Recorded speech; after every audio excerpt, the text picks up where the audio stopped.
নমস্কার বন্ধুরা, বসে পড়েছি আজকের খাওয়া দাওয়া নিয়ে। আজকে বেশি কিছু নেই।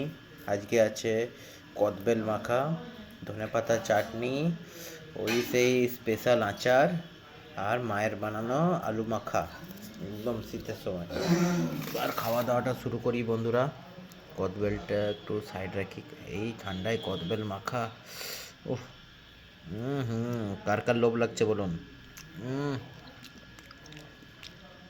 হুম হুম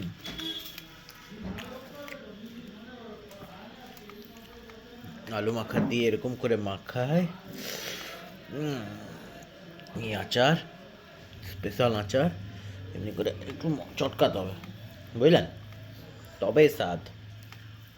তারপরে এরকম করে নিয়ে একটু করে এরকম করে নেবেন, এমনি করে লাগাবেন, আহা। তারপরে এই দেখুন খাওয়া, এই বাইট, ওহো। সবসময় মাছ মাংস খেলে হয়?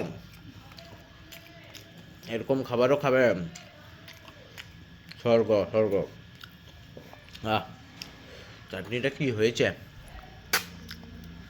একদম মিন্ট চাটনি, ধনিয়া পুদিনা একদম মিক্স।